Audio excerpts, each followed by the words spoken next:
उस गरजदार आवाज को सुनकर लोग शांत हो गए और पूर्व दिशा की ओर देखने लगे, जहां से वो आवाज आई थी। मैं उस समय अपने पिता के समीप खड़ा था। हमने देखा कि लंबी चौड़ी एवं बलिष्ठ काया वाला एक तेजस्वी युवक हाथ में धनुष और वाण लिए रंगभूमि के भीतर चला रहा था। उसके तन पर बंधा कवच और कानों के कुंडल स्वर्ण की भांति चमक रहे थे। उसकी चलने का अंदाज राजसी था, जिससे पता लगता था कि वो कोई साधारण युवक नहीं था। हालांकि उसके तन के वस्त्र देखने से लग रहा था कि वह किसी उच्च कुल का नहीं है। उसके असाधारण व्यक्तित्व तथा सामान्य वस्त्रों से एक विचित्र प्रकार का विरोधाभास उत्पन्न हो रहा था। इसी बीच उसने रंगभूमि में खड़े अर्जुन के निकट पहुंचकर ऊपर देखा और राजा धृतराष्ट्र को प्रणाम किया। तुम कौन हो युवक? इस तरह रंगभूमि के बीच में क्यों आए हो? द्रोण ने पूछा। आचार्य, मेरा नाम कर्ण है। इस तरह प्रतियोगिता के बीच में आने के लिए क्षमा चाहता हूं। यदि आपने अर्जुन को संसार का सर्वश्रेष्ठ धनुर्धर न कहा होता तो मैं ये धृष्टता कभी नहीं करता। मैं रंगभूमि में अर्जुन को चुनौती देता हूं। यदि वो मुझे धनुर्विद्या में परास्त कर देगा तो मैं हस्तिनापुर छोड़कर सदा के लिए चला जाऊंगा। कर्ण के स्वर में आत्मविश्वास के अतिरिक्त एक योद्धा का साहस भी झलक रहा था। उसकी बात सुनकर राजपरिवार के सभी लोग आश्चर्यचकित हो गए। कर्ण की बात सुनकर दुर्योधन, जो सदा से पांडवों को नीचा दिखाने की ताक में रहता था, अचानक मुस्कुराने लगा, मानो उसने कोई हारी हुई बाजी जीत ली हो। कर्ण का पौरुष और उसकी निर्भीकता देखकर दुर्योधन का मन किसी अज्ञात अभिलाषा से हर्षित हो गया। वो इस बात से प्रसन्न था कि हस्तिनापुर में पांडवों को टक्कर देने वाला भी कोई मौजूद था। कर्ण की बात सुनकर अर्जुन भी उसे अचरज से देखने लगा। मैंने द्रोणाचार्य की ओर देखा तो वे बहुत ध्यान से कर्ण का स्वर्ण कवच देख रहे थे। उनके मुख पर वही चिंता का भाव उभर आया था जो एकलव्य को देखकर उभरा था। मैं समझ गया कि उन्हें कर्ण में एकलव्य की छवि दिखाई दे रही थी। द्रोण ने एकलव्य को तो निर्ममता से अर्जुन के मार्ग से हटा दिया था, किंतु वे कर्ण से न तो गुरु दक्षिणा मांगने के अधिकारी थे और न ही उन्हें कर्ण द्वारा अर्जुन को दी गई खुली चुनौती की कोई काट सूझ रही थी। उनकी अनुभवी दृष्टि ने तत्काल भाप लिया कि उनके सबसे प्रिय शिष्य अर्जुन का मार्ग अब भी पूरी तरह निष्कंटक नहीं हुआ था। मेरे पिता ने अचानक घूमकर नीति निपुण कृप को देखा। उन्होंने कृपाचार्य को आंखों से क्या संकेत दिया, मैं उसे समझ नहीं सका, किंतु मेरे मामा कृपाचार्य ने द्रोण की मंशा जान ली थी। अगले ही पल द्रोण पीछे हट गए और उनका स्थान कृपाचार्य ने ले लिया। प्रिय कर्ण, हमें यह देखकर बहुत प्रसन्नता हो रही है कि हमारे राज्य में अर्जुन को चुनौती देने वाला भी कोई है, परंतु अपना कौशल दिखाने से पूर्व तुम्हें अपने कुल का परिचय देना होगा। रंगभूमि में तुम्हारा सामना कुरुवंश के राजकुमार से होने जा रहा है। तुम्हें शायद पता न हो, किंतु राजकुमार किसी अज्ञात या निम्न कुल के व्यक्ति के साथ मुकाबला नहीं करते। इसलिए आगे आओ और इस रंगभूमि में एकत्रित लोगों को अपने कुल का परिचय दो। मैं अपने पिता की इस नई चाल से स्तब्ध रह गया। उन्होंने कर्ण के वस्त्रों को देखकर यह भांप लिया था कि वह किसी निम्न कुल का होगा। मेरे लिए ये आज भी रहस्य है कि मेरे पिता ने अर्जुन के लिए इतने अपराध क्यों किए। कृपाचार्य की बात सुनकर अचानक कर्ण का मुख कांतिहीन हो गया। उसका श्रीहीन चेहरा देखकर दुर्योधन तुरंत समझ गया कि निश्चित ही कुल के संदर्भ में कर्ण की स्थिति शोचनीय थी और इसीलिए कर्ण निरुत्साहित दिखाई दे रहा था। कर्ण की हताशा दुर्योधन की भावी महत्वाकांक्षा को गला घोंट रही थी। दुर्योधन के लिए इस घुटन का शीघ्र निदान करना अनिवार्य हो गया था। इससे पहले कि कर्ण कुछ कह पाता, दुर्योधन ने कृपाचार्य को संबोधित करते हुए कहा, आचार्य, यदि अर्जुन से युद्ध करने के लिए कर्ण का राजवंशी होना अनिवार्य है तो मैं कर्ण को अपना अंग राज्य प्रदान करता हूं और इसे वहां का राजा नियुक्त करता हूं। आज से कर्ण मेरे मित्र है तथा ये अंगराज के नाम से जाने जाएंगे। द्रोणाचार्य के इशारे पर आचार्य कृप ने कर्ण के जिस वंश संबंधी घाव को कुरेदकर अपमान का श्राव निकालने का प्रयास किया था, दुर्योधन ने उस घाव को अपनी उदारता से न केवल बांध दिया, अपितु अपने मधुर वचनों से उस पर मैत्री का मरहम भी लगा दिया। कर्ण ने दुर्योधन की ओर देखा। मैत्री की भाषा, चाहे प्रत्यक्ष हो अथवा सांकेतिक, अत्यंत सशक्त होती है तथा उसमें से सहज ही प्रेम एवं विश्वास का जन्म हो जाता है। कर्ण ने दुर्योधन की भाषा की सहजता से उसे ग्रहण कर लिया। दोनों एक दूसरे को देखकर मुस्कुराए। कौरव पक्ष की ओर से जयघोष होने लगा, महावीर कर्ण की जय, अंगराज कर्ण की जय। इस बीच मैंने देखा कि महाराज धृतराष्ट्र का प्रमुख सारथी अधिरथ धीरे धीरे चलता हुआ रंगभूमि में आ गया। मैं अभी ये सोच ही रहा था कि अधिरथ का रंगभूमि में क्या काम, कि तभी अधिरथ कर्ण के समीप आकर खड़ा हो गया। उसे देखते ही कर्ण ने अपना धनुषबाण धरती पर रख दिया और झुककर अधिरथ के चरण छू लिए। सब लोग ये दृश्य देखकर अचरज में पड़ गए। महाराज की जय हो। अधिरथ ने कहा, महाराज, कर्ण मेरा पुत्र है। ये अत्यंत प्रतिभाशाली है और मुझे इस पर गर्व है। ये सुनते ही पांडवों में से भीम की गर्जना सुनाई दी, सूतपुत्र, सूतपुत्र कर्ण। भीम का यह संबोधन सुनकर दुर्योधन ने तुरंत पलटवार करते हुए कहा, भीम, तुम स्वयं महावीर हो, इसलिए तुम्हें कर्ण जैसे वीर के विषय में ऐसी बात करना शोभा नहीं देता। बल और साहस के अतिरिक्त क्षत्रियों के यश का कोई अन्य मापदंड नहीं हो सकता। शूरवीरों और नदियों का उद्गम उतना सहज नहीं होता जितना दिखाई पड़ता है।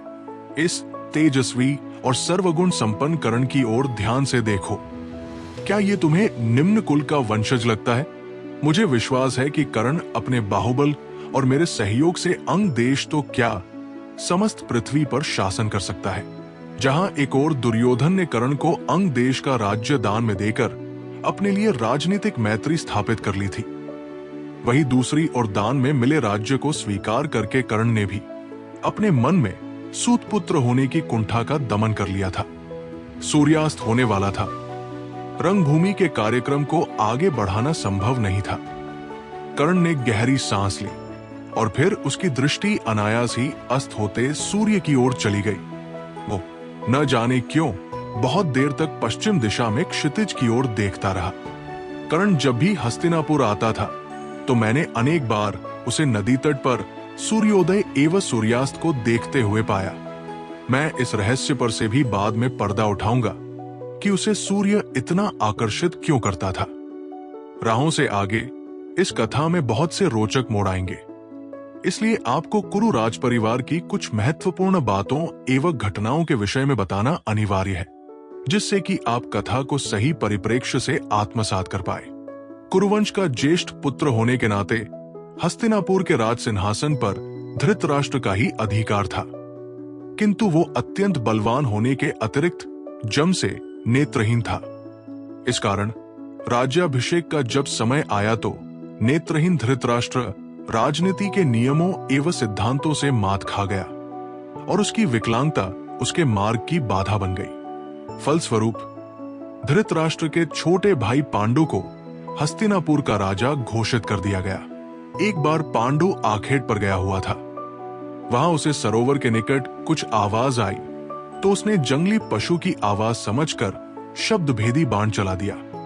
उसे बाद में पता लगा कि वो बाण भूल से किंदम ऋषि को लग गया, जो उस समय अपनी पत्नी के साथ रतिक्रिया में संलग्न थे। बाण लगने से किंदम मुनि की मृत्यु हो गई। पांडु ने मुनि की हत्या का प्रायश्चित करने के उद्देश्य से हस्तिनापुर राज्य का त्याग कर दिया और अपनी दो पत्नियों कुंती और माद्री के साथ संन्यास लेकर वन में चला गया। कुछ समय बाद यह समाचार मिला कि वन में पांडु की मृत्यु हो गई और माद्री उसकी चिता के साथ सती हो गई।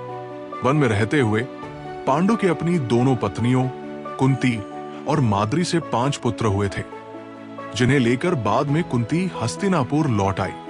अनुज पांडु की मृत्यु के बाद नेत्रहीन धृतराष्ट्र को संयोगवश हस्तिनापुर का सिंहासन प्राप्त हो गया।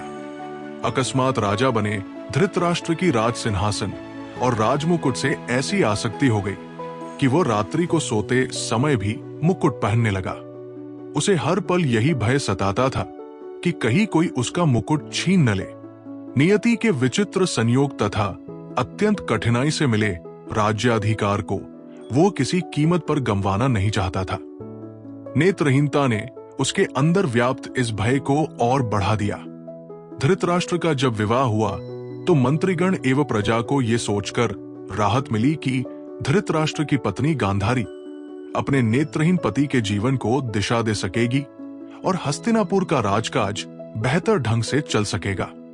परंतु नियति ने यहां भी धृतराष्ट्र तथा हस्तिनापुर के साथ विचित्र मजाक किया। गांधारी को यह स्वीकार नहीं था कि उसका पति नेत्रहीनता का अभिशाप सहन करता रहे और वो स्वयं राजसी सुख भोगती रहे। इसलिए उसने अपने पति के दुख को साझा करने का अनोखा तरीका निकाला। गांधारी ने यह प्रण लिया कि प्रकृति ने जिस सुख से उसके पति को वंचित किया है उसका भोग वो स्वयं भी नहीं करेगी। उसने अपनी आंखों पर पट्टी बांध ली और आजीवन अपने पति की तरह दृष्टिहीन रहने का दृढ़ संकल्प कर लिया। मेरा यह मानना है कि गांधारी यदि चाहती तो अपने नेत्रहीन पति की आंखें बनकर जीवन भर उसका मार्गदर्शन कर सकती थी तथा राज्य के कामकाज को सुचारू ढंग से चलाने में महत्वपूर्ण योगदान दे सकती थी। परंतु उसने ऐसा नहीं किया।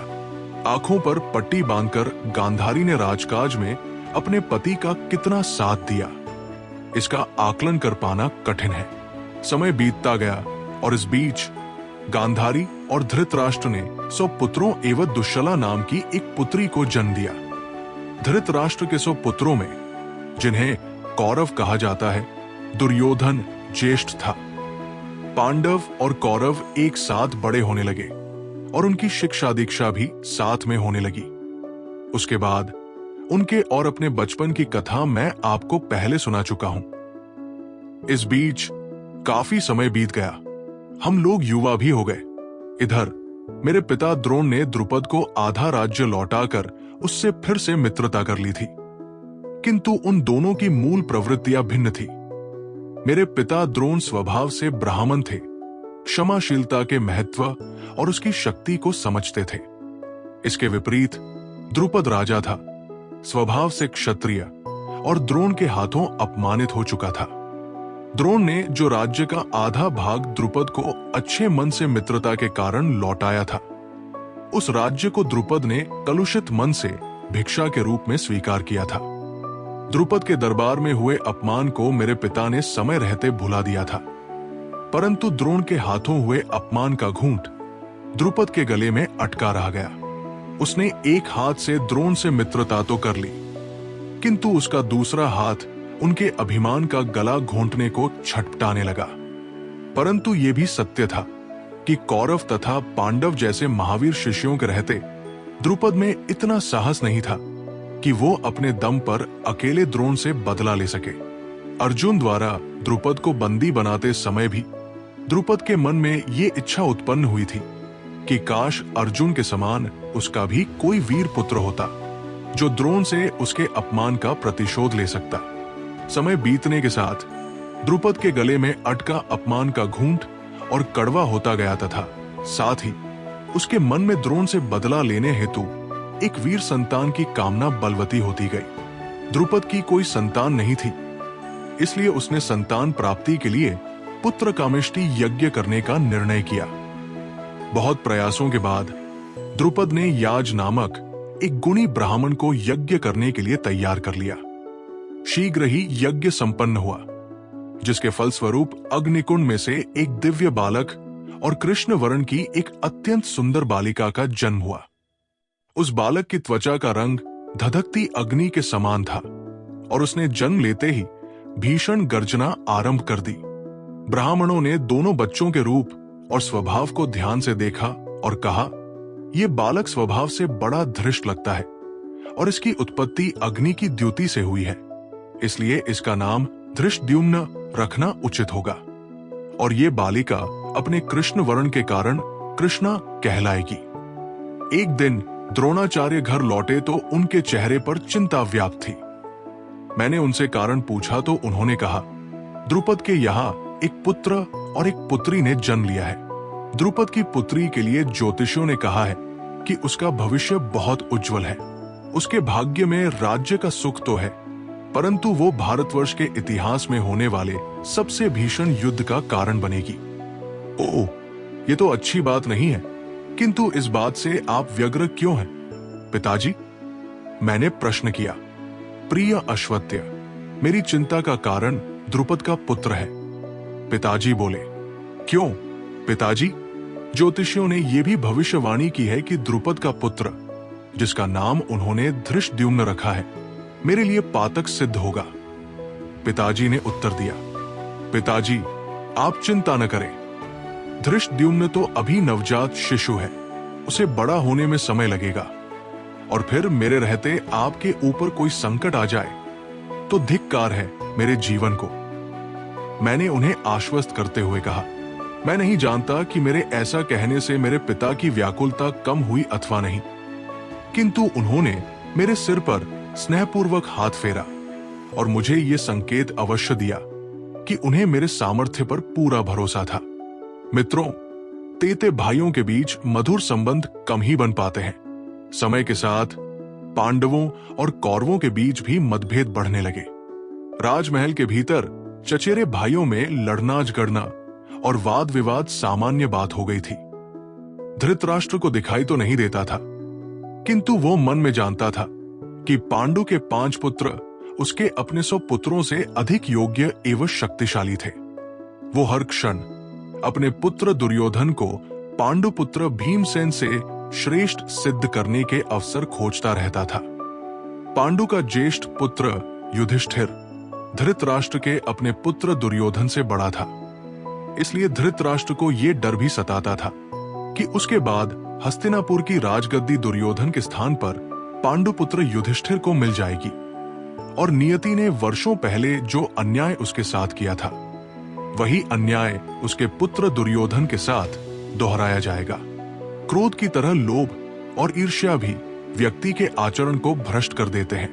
नेत्रहीन धृतराष्ट्र का दिशाहीन दिमाग युधिष्ठिर सहित सभी पांडवों को दुर्योधन के मार्ग से हटाने की कुत्सित योजना बुनता रहता था। उन दिनों राजाओं के पास अपने मार्ग के कांटे हटाने के अनेक तरीके हुआ करते थे, किंतु पांडवों को हटाना सरल नहीं था। इसके 3 मुख्य कारण थे। 1, पांडव शक्तिशाली होने के साथ साथ अत्यंत चतुर और विवेकशील थे। दूसरा, उन्हें परिवार के समस्त वृद्धजनों का समर्थन एवं स्नेह प्राप्त था।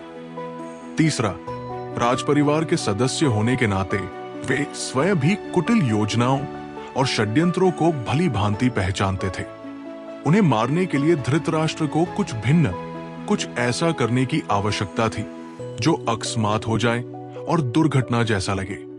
धृतराष्ट्र की बेचैनी इतनी बढ़ गई कि उसने एक दिन दुर्योधन को अपने मन की बात कह डाली। दुर्योधन को पहले तो अपने नेत्रहीन पिता की बात सुनकर कानों पर विश्वास नहीं हुआ, लेकिन वास्तव में दुर्योधन भी यही चाहता था। बहुत सोच विचार के बाद दुर्योधन ने धृतराष्ट्र से कहा, पिताजी, आप केवल पांडवों को विहार के लिए वारणावत भेज दीजिए, उसके आगे मैं सब संभालूंगा। धृतराष्ट्र ने पांडवों को बुलाया और उनके सामने वारणावत तथा वहां लगने वाले मेले की भरपूर प्रशंसा की। उसके बाद उसने पांडवों को विहार के लिए वारणावत जाने का प्रस्ताव भी दे डाला। आपकी इच्छा हमारे लिए आज्ञा है, राजलक्ष्मी।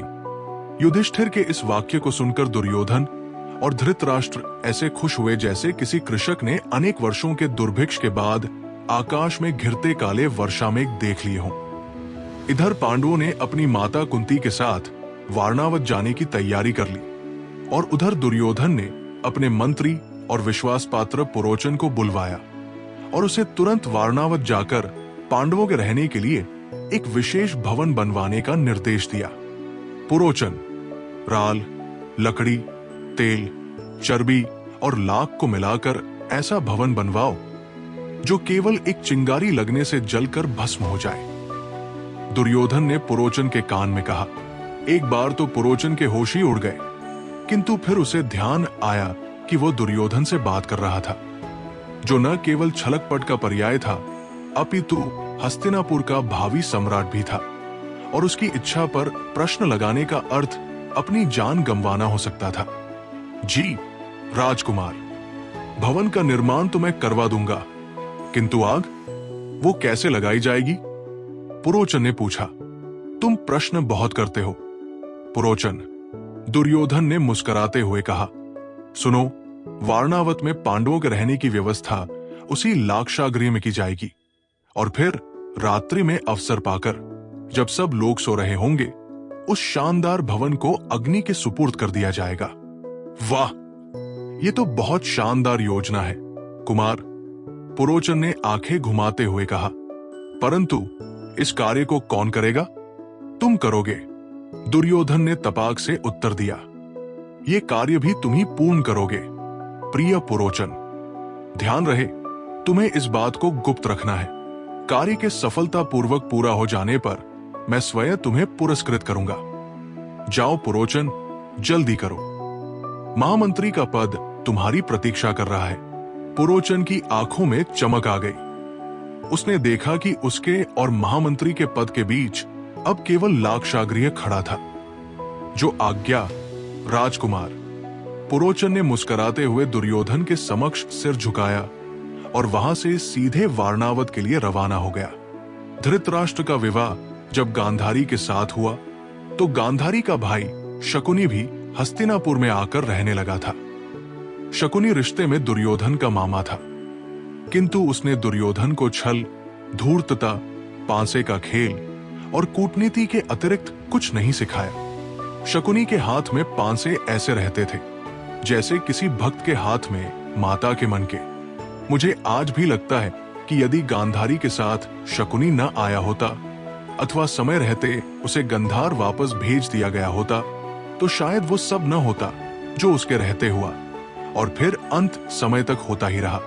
दुर्योधन के कुटिल व ईर्ष्यालु स्वभाव के बावजूद मैं उसका प्रशंसक था, क्योंकि वो अत्यंत साहसी तथा उदारचित था।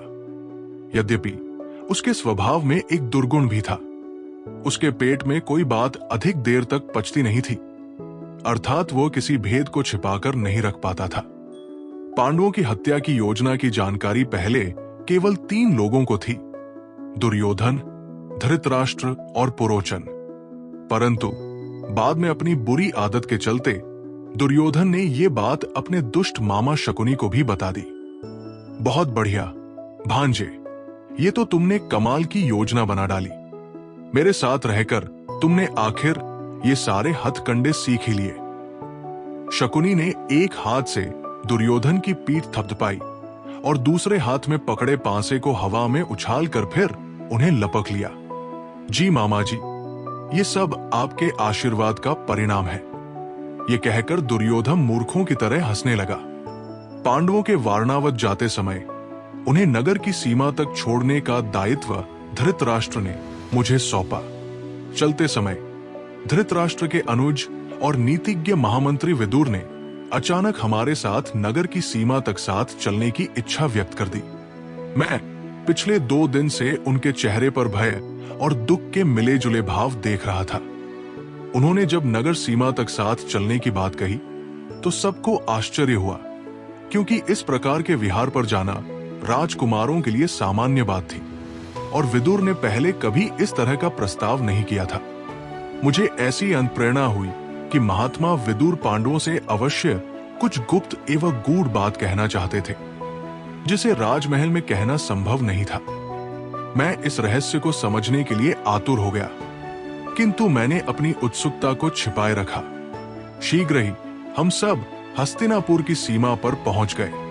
नगर के कई अन्य लोग भी पांडवों को विदाई देने साथ में आए थे, इसलिए विदुर को ज्येष्ठ पांडव युधिष्ठिर से बात करने का अवसर नहीं मिल रहा था।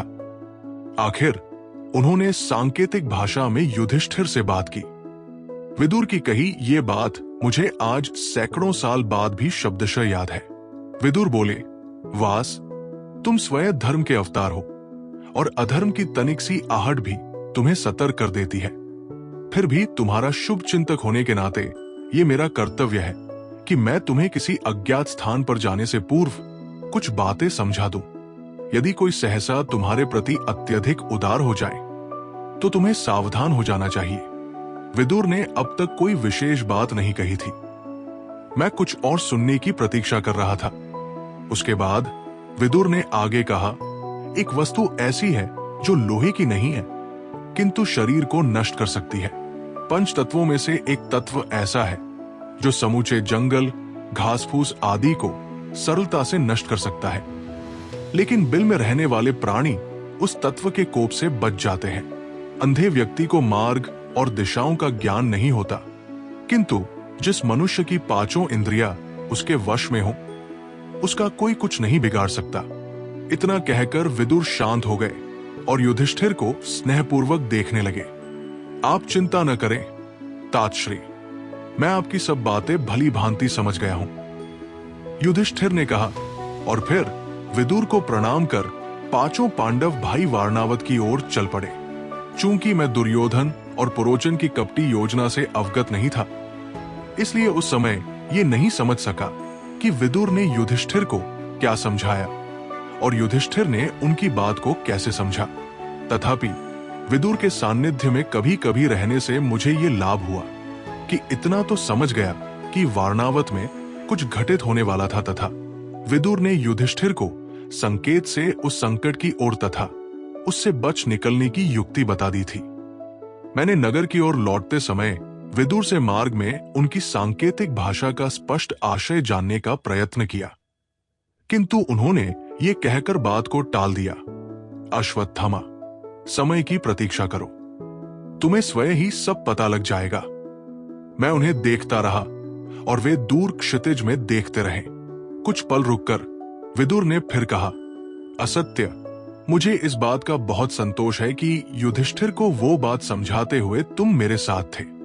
जब ही इतिहास सुनाने का समय आएगा तो तुम कह सकोगे कि हस्तिनापुर के राजमहल में पांडवों के विरुद्ध जो षड्यंत्र रचा गया था, उसमें इस दासी पुत्र विदुर की कोई भूमिका नहीं थी और उसने अधर्म का कभी साथ नहीं दिया।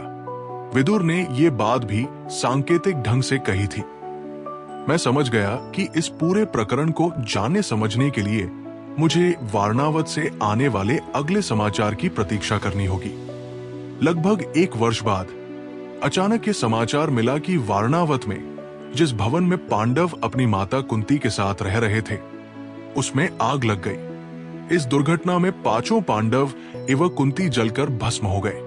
उनके आवास भवन से 7 लोगों के जले हुए कंकाल प्राप्त हुए थे। बुरी तरह जल जाने के कारण शवों की पहचान नहीं हो सकी, किंतु ऐसा बताया गया कि उन 7 में एक कंकाल पुरोचन का भी था। पांडवों की असमय व दुर्भाग्यपूर्ण मृत्यु का समाचार सुनकर हस्तिनापुर में शोक की लहर दौड़ गई। जो लोग युधिष्ठिर के वारणावत से लौटकर उसके युवराज बनने की प्रतीक्षा कर रहे थे, उनके लिए इससे बुरा समाचार कोई नहीं हो सकता था। कुरु वंश में हुई इस त्रासदी से संपूर्ण राजपरिवार शोक में डूबा हुआ था। हालांकि दुर्योधन और धृतराष्ट्र का दुख केवल ऊपरी था। दोनों मन ही मन अत्यंत प्रसन्न थे और शकुनी तो अपनी खुशी संभाल ही नहीं पा रहा था। धृतराष्ट्र की आज्ञा से वारणावत में ही पांचों पांडवों तथा उनकी माता कुंती की अंत्येष्टि कर दी गई। इतना कुछ हो जाने के बाद भी मेरा मन इस बात को स्वीकार नहीं कर रहा था कि पांडव जैसे शूरवीर और विवेकशील पुरुष इस तरह की दुर्घटना का शिकार हो सकते थे। मैं इसी बात को सोचकर परेशान था कि विदुर द्वारा युधिष्ठिर को दी गई चेतावनी व्यर्थ कैसे जा सकती थी। मैं बहुत दिन शांत रहा, किंतु मुझसे ये अवसाद सहन नहीं हुआ। मैं एक दिन अवसर पाकर विदुर के पास गया और बोला, महात्मा विदुर, आप जो देख सकते हैं उसे देखना या समझना यहाँ किसी के लिए संभव नहीं है। कृपया सत्य कहें, क्या सचमुच पांडव और उनकी माता कुंती लाक्षागृह में मारे गए हैं? विदुर ने मेरी आंखों में देखा। उन्होंने एक क्षण में न केवल मेरे भीतर के आवेग को पढ़ लिया, अपितु ये भी जान लिया कि पांडवों की मृत्यु के विषय में मेरी शंका शीघ्र शांत होने वाली नहीं थी।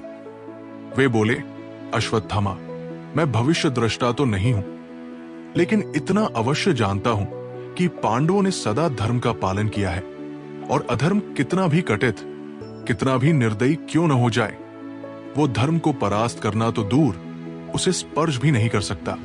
सांकेतिक ढंग से बात कहने में विदुर का सानी नहीं था।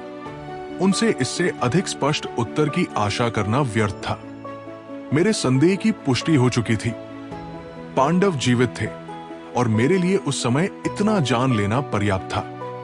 यह स्पष्ट था कि पांडव वेश बदलकर वारणावत छोड़कर किसी अन्य सुरक्षित स्थान पर चले गए होंगे, ताकि दुर्योधन उन्हें मरवाने के लिए दोबारा कोई षड्यंत्र न रचने लगे। वो रात मेरे लिए असमंजस से भरी थी। मेरा मन अधर्मी दुर्योधन के प्रति निष्ठा और धर्मपरायण पांडवों के प्रति सहानुभूति के बीच लोलक की तरह झूल रहा था। यदि मैं दुर्योधन का पक्ष लेकर पांडवों के जीवित होने का भेद उसके समक्ष प्रकट कर देता, तो वो तत्काल अपने सैनिकों को पांडवों की खोज में वारणावत भेज देता और उन्हें फिर से मारने का प्रयत्न करता। दूसरी ओर यदि मैं पांडवों का पक्ष लेकर उन्हें बचाने का प्रयास करता, तो ये दुर्योधन के साथ विश्वासघात करने के समान था, क्योंकि मैं सदा उसकी कृपा का पात्र रहा हूं। भीषण उहापोह की स्थिति के बीच आखिर मैंने दुर्योधन के समक्ष पांडवों के जीवित होने का रहस्य प्रकट नहीं किया। मैं नहीं जानता कि इतिहास मेरे द्वारा किए गए कृत्य को दुर्योधन के साथ किया गया विश्वासघात समझेगा, अथवा मुझे पांडवों के जीवन की रक्षा करने के लिए धर्मपरायण मानेगा। मैं ये निर्णय विधि के हाथों लिखे जा रहे इतिहास पर छोड़ रहा हूं।